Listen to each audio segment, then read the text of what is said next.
اللہ خوبصورت ہے اور خوبصورت کام کرنے والوں کو پسند فرماتا ہے۔ یہی وجہ ہے کہ جب سے زندگی وجود میں آئی ہے، انسان خوب سے خوب تر کی تلاش میں ہے۔ کبھی درختوں کے پتوں سے اس نے اپنے بدن کو ڈھانپا اور کبھی نفیس کپڑا تیار کر کے زیب تن کیا۔ کبھی وہ جھوپڑیوں میں بھی خوش رہا اور جب اسے وسائل میسر آئے تو اس نے بلند اور بالا شاندار عمارتیں بنا ڈالی۔ تعمیراتی حسن پیدا کرنا ہر ایک کے بس کی بات نہیں۔ مغلیہ دور میں جہاں اور بہت سے ترقیاتی کام ہوئے، وہیں مغلوں نے خوبصورت عمارتوں کی تعمیر پر خاص توجہ دی۔ مغلیہ فن تعمیر کے نمونے پاکستان اور ہندوستان کے اکثر مکانات پر دیکھنے کو ملتے ہیں۔ آج ہم سندھ کے ایک تاریخی عمارت سے متعلق جانیں گے۔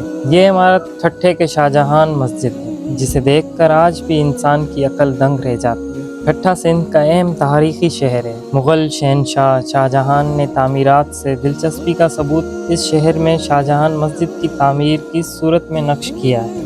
شاہجہان کے حکم پر ٹھٹھہ کے گورنر امیر خان نے 4 سال کی مدت میں تعمیر کرائی۔ یہ مسجد 1447 میں مکمل ہوئی اور اس کی تعمیرات پر کثیر رقم صرف کی گئی۔ اس مسجد میں کاشی کاری کا انتہائی بہتر انداز میں کام کیا گیا ہے۔ یہ مسجد مسلم فن تعمیرات میں ایک شاندار اضافہ ہے۔ اس کا رقبہ تقریباً 2 ایکڑ ہے۔ شمالی اور جنوب میں راہداریاں بنائی گئی ہیں، جن کو آپس میں محراب نما دروازوں سے ملایا گیا ہے۔ راہداریوں پر سنگ مرمر لگایا گیا ہے۔ اس مسجد میں گنبد مشرق اور مغرب دونوں جانب تیار کیے گئے ہیں۔ مشرق کی جانب بنائے جانے والے گنبد سائز میں مغرب والے گنبدوں سے چھوٹے ہیں۔ دونوں جانب کے گنبدوں میں درمیان کا گنبد باقی 2 گنبدوں سے بڑا ہے۔ اسی انداز سے محرابوں پر بھی چھوٹے چھوٹے گنبد تعمیر کیے گئے ہیں۔ ان گنبدوں کی تعداد 93 ہے۔